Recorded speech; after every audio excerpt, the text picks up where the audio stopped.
이 콘텐츠 하나를 만드는데도 저는 주로 책을 많이 보는데요. 약간 팁이라고 하면은 우선 계정을 파세요. 그냥 해보면 됩니다.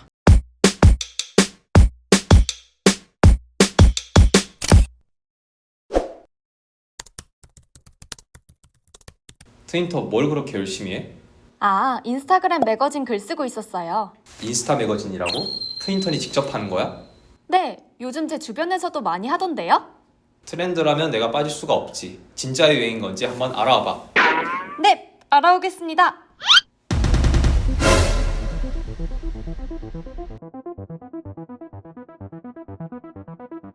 네, 먼저 자기소개랑 매거진 소개 부탁드릴게요. 네, 저는 사람과 예술의 탐색지 비카이언 매거진을 운영하고 있는 하지원입니다. 저는 주로 텍스트 위주의 콘텐츠를 만들고 있고요. 독자분들의 어떤 정서적 일상을 촉촉하게 하는 그런 이야기들을 만들어 가고 있습니다. 네, 안녕하세요. 저는 에드파워 기획부 39기 장아인입니다. 저는 필마케팅이라는 계정을 운영하고 있고 총 6명이서 마케팅 트렌드, 레퍼런스 지식을 채워주는 콘텐츠를 발행하고 있습니다. 네, 안녕하세요. 저희는 에드파워 내에서 트렌드 아카이빙 계정 에카이브를 운영하고 있는 팀장 디자인부 38기 정민경. 저도 팀장 기획부 38기 김승현입니다. 안녕하세요. 저는 트렌드 매거진 찍먹을 운영하고 있는 에디터 숟가락이자 기획부 38기 최지민입니다. 저는 에디터 나이프이자 기획부 38기 김희주입니다. 인스타 매거진을 운영하게 된 계기가 있나요? 처음에는 고등학교 친구들이랑 뭔가 재밌는 걸 같이 해보자 이렇게 시작을 했거든요. 제가 에디팅 쪽에 관심이 많아서 뭔가 이제 큐레이션을 해야겠다라는 생각이 들었고 이제 할 수 있는 게 주변 사람들을 찾아가서 취향을 물어보는 거였어요. 그런 인터뷰로 첫 발걸음을 뗐습니다. 근데 저는 사실 초기 멤버는 아니고요. 23년도 신입 에디터 모집 당시 합류하게 됐어요. 그 전부터 나만의 관점을 담은 콘텐츠를 아카이빙 해보고 싶다 이런 생각은 있었는데 막상 혼자 하려니까 자꾸만 미루게 되더라고요. 그래서 팀을 찾게 됐는데 그게 필 마케팅이었고 기존에 좋은 인사이트를 주던 팀원들과 같이 콘텐츠에 대한 얘기를 나누다 보면 제가 발견하지 못한 좋은 인사이트들도 얻을 수 있을 것 같아서 합류하게 되었습니다. 저희는 현재 흘러가는 트렌드를 저희만의 시선으로 포착하겠다는 그런 슬로건을 바탕으로 운영을 하고 있는데요. 트렌드 카드뉴스와 아티클 콘텐츠를 올리고 있고 그리고 그 속에서도 이제 에디터들만의 인사이트를 전달하면서 차별화를 두려고 노력하고 있습니다. 먹는 걸 좋아하다 보니까 저희 에디터 명도 숟가락, 젓가락, 포크, 나이프거든요. 그래서 최대한 유행하는 걸 쉽게 발행해보자 라는 취지로 매거진을 만들게 되었습니다. 저희 메인 슬로건이 유행하는 모든 것들을 찍어 먹습니다 라는 슬로건 아래 운영을 하고 있는데 요즘 유행하는 것들을 무엇이든 좀 발빠르게 전해드리고자 시작하게 된 것 같습니다. 그렇다면 본인이 가장 아끼는 콘텐츠가 있나요? 저는 제 아티클 콘텐츠 중 하나인 요즘 빠진 유튜버 추천 사선이 가장 마음에 드는데요. 제가 그 콘텐츠에서 이제 진미조님이랑 찰스앤터님을 소개한 적이 있는데 그때 실제로 이제 진미조님이 그 콘텐츠를 보시고 이제 인스타 스토리에 올려주시기도 했고 찰스앤터님도 좋아요를 눌러주셔가지고 되게 뿌듯하기도 했습니다. 그리고 그 팬분들도 직접 오셔서 뭐 댓글도 달아주시고 좋아요도 많이 눌러주셔서 되게 많은 대중이랑 좀 공감대를 나눌 수 있는 제가 콘텐츠를 만들었구나 하는 생각이 들어서 여러모로 기분이 좋았습니다. 저는 지난 겨울에 올렸던 눈사람이 되어서도 사랑할 수 있을까? 이런 타이틀의 콘텐츠를 뽑고 싶은데요. 약간 이런 생각까지 했어요. 제가 갑자기 죽으면은 이거를 누가 낭독해줬으면 좋겠다. 제 장례식장에서. 그런 생각을 할 정도로 좀 좋아하고요. 이게 한강 작가님이 쓴 소설 이야기예요. 눈사람이랑 사람이랑 뭐가 다를까? 그리고 사랑하는 사람이랑 작별하는 일의 어떤 의미는 무엇일까? 이런 것들에 대해서 쓴 콘텐츠입니다. 저는 작년에 발행했던 MZ들은 화장품에 굿즈 주면 다 좋아할까? 라는 콘텐츠를 가장 애정합니다. 작년에 MZ세대 사이에서 굿즈 열풍이 불면서 화장품에 키링이나 굿즈를 막 붙여주던 그런 시기가 있었는데요. 사실 미디어에서 보는 관점과는 다르게 진짜 Z세대들은 그거에 대해서 안 좋게 생각하는 반응들이 올라오고 있더라고요. 그때 이제 그걸 캐치해서 성공 실패 사례와 함께 Z세대에 대한 오해를 풀어내는 콘텐츠를 발행한 적이 있어요. 기존의 관점과는 다르게 다른 관점을 제시한 콘텐츠였어서 그런지 저장이나 공유도 많았고 Z세대 사이에서 공감도 되게 많이 얻었던 콘텐츠라서 애정합니다. 주제 선정에 대한 아이디어를 어디서 얻으시나요? 네, 저는 주로 책을 많이 보는데요. 약간 팁이라고 하면은 예를 들어서 시집에 밑줄을 긋잖아요. 근데 저는 생각을 하고 긋는 게 아니라 일단 손이 먼저 가거든요. 그래서 이거를 내가 밑줄을 그었는데 내가 왜 이 문장에다가 밑줄을 그었지? 라고 뒤에 생각을 해요.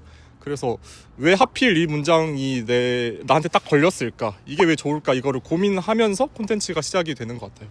저는 진짜 일상 속에서 얻는 것 같아요. 각종 SNS를 살피기도 하고 기사를 살피기도 하고 친구들과 얘기를 하면서도 얻기도 하는데요. 그러면서 드는 저의 궁금증을 풀어내기도 하고 아니면 조금 이거 많이 보이는 소재 같다 싶으면 저장해두기도 하고 실제로 제 휴대폰에 앱들을 다 푸시 알림을 켜놓거든요. 그러면서 이거 조금 후킹하다 싶으면 그때그때 캡처를 해서 소재로 쓰는 편입니다. 저는 먼저 다른 인스타 트렌드 매거진 계정도 진짜 많이 보는 편이고 아니면 뉴스 기사도 찾아보거나 또는 이제 고구마팜이나 캐릿 같은 그런 트렌드 뉴스레터나 홈페이지도 많이 즐겨보는 편입니다. 저는 아무래도 X가 아닐까 싶은데요.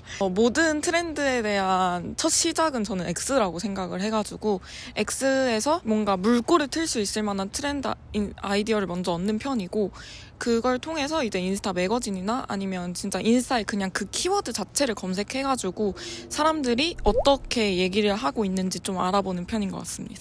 에디터로 활동하면서 뿌듯했던 순간이 있다면 언제인가요?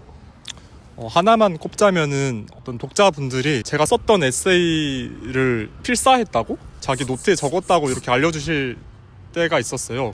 저는 평생 남의 글을 읽으면서 살았는데 누가 자기 노트에 일기장에 그거를 인용할 수가 있구나. 그래서 좀 작은 위안을 얻을 수도 있겠구나 하는 생각이 들었을 때 이 일에 큰 보람을 느꼈습니다. 이제 공유수나 저장수가 좀 많을 때 좀 뿌듯한 편인데요. 저는 개인적으로 공유나 저장을 할 때 조금 두고두고 보고 싶거나 유익한 콘텐츠를 저장하는 편이어서 저희 콘텐츠도 이제 공유수나 저장수가 많을 때 좀 많은 사람들이 제 콘텐츠를 좀 의미 깊게 봐주셨구나 하는 생각이 많이 들어서 그때마다 뿌듯한 것 같습니다. 저희는 총 6명이서 2주, 3주에 한 번씩 성과 분석을 하는데요. 그럴 때 이제 지표의 상위권에 제 콘텐츠가 위치해 있으면 그게 참 뿌듯하더라고요. 이 콘텐츠 하나를 만드는데도 어떻게 하면 후킹하게 제목을 만들 수 있지?부터 시작해서 어떤 소재를 어떤 레이아웃으로 전달할지까지 굉장히 많은 고민을 하는데 그게 이제 사람들에게 먹혔다 싶을 때 굉장히 뿌듯한 것 같습니다. 네, 그렇다면 인스타그램 매거진 붐이 왔다고 생각하시나요? 네, 완전 저는 왔다고 생각을 하는데요. 제 돋보기 탭만 들어가도 여기저기 매거진이 많고 실제로 제 주변에서도 매거진을 준비하는 친구들이 많은 걸 보면 확실히 온 것 같습니다. 네, 저는 그렇다고 생각하는데요. 이게 소비에서 생산으로 완전히 넘어간 시점이 됐다고 생각을 했어요. 그래서 1, 2년 전에는 사람들이 인스타 매거진이라는 게 있구나 이렇게 발견하고 좋아하는 매거진이 생기던 시절이었다면은 지금은 정말 제 주변만 봐도 나도 한번 해볼까? 나 이런 거 해볼까? 라고 좀 직접 시도해보는 생산의 시대가 되었다고 느껴집니다.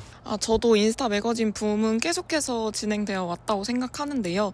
근데 솔직히 말했을 때는 약간 요즘은 좀 이제 붐이라기보다는 자리를 잡고 좀 성장하고 있는 추세가 아닌가 싶습니다. 그래서 요즘 진짜 인스타에 들어가기만 해도 인스타 매거진이 엄청 많기도 하고 매거진을 통해서 트렌드를 알아보려고 하는 사람들도 많이 늘어나서 인스타 매거진 붐이 계속 진행되어 오고 있다고 생각합니다. 앞으로도 인스타그램 매거진 붐이 이어질 거라고 생각하시나요? 네, 저는 그렇다고 보는데요. 지금 되게 레드 오션이라고 생각을 해요. 근데 이거를 다르게 말하면은 좋은 콘텐츠가 나올 가능성이 엄청 높아졌다 이렇게도 생각을 하거든요. 그래서 되게 실력 있는 생산자들이 있고 그다음에 이거를 사랑을 꾸준히 주시는 어떤 소비자분들도 다 갖춰져 있고 이 둘이 있어서 좀 계속 갈 거라고 생각을 합니다. 근데 좀 잔잔하게 오래 갔으면 하는 바람이 있어요. 앞으로는 이미 매거진들이 많기 때문에 폭발적인 붐이라기보다는 뭔가 당연하게 매거진이 많은 그런 시대가 될 거라고 생각을 합니다. 저는 인스타 매거진이라는 키워드의 폭 자체가 좀 넓어지지 않을까 싶어요. 그래서 인스타 매거진 붐은 계속해서 이어질 거라 생각하고 아무리 콘텐츠가 바뀌더라도 인스타 매거진이라는 포맷 자체에 속해서 그 콘텐츠로 유행하지 않을까 싶기도 하고 저는 개인적으로 이어지지 않더라도 이어졌으면 하는 바람이 있습니다. 인스타그램 매거진을 운영하고 싶은 사람들에게 한마디 해준다면 어떤 얘기를 해주고 싶으세요? 지금은 매거진이 워낙 많아진 시대라 계정을 키우기가 이전처럼 쉽지만은 않은 것 같더라고요. 그래서 단순히 누구나 할 수 있는 이야기 말고 나 혹은 우리만이 전할 수 있는 이야기를 나만의 관점으로 잘 풀어내는 것이 굉장히 중요할 것으로 예상이 됩니다. 모두 화이팅이에요.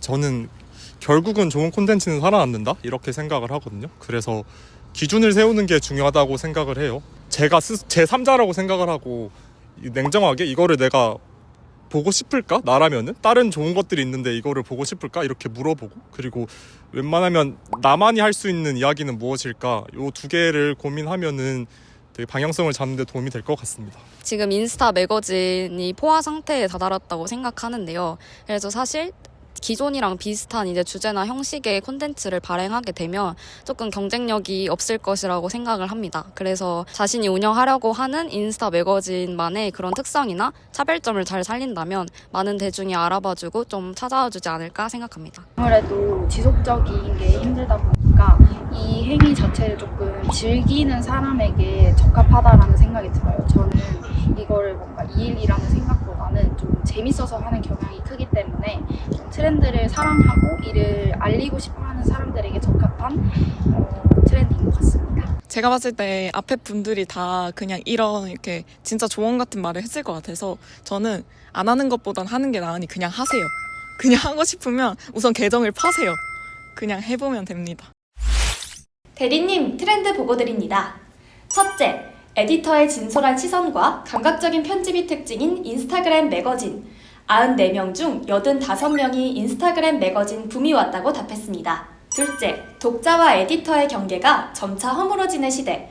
단순히 콘텐츠를 보는 것을 넘어 자신이 직접 에디터가 되어 계정을 운영하는 2030 세대가 늘고 있습니다. 셋째, 나만이 할 수 있는 콘텐츠를 꾸준히 발굴하는 것이 인스타그램 매거진 운영 비결. 누구나 에디터가 될 수 있는 인스타그램 매거진. 여러분은 어떤 계정을 운영하고 싶으신가요? 댓글로 많이 남겨주세요.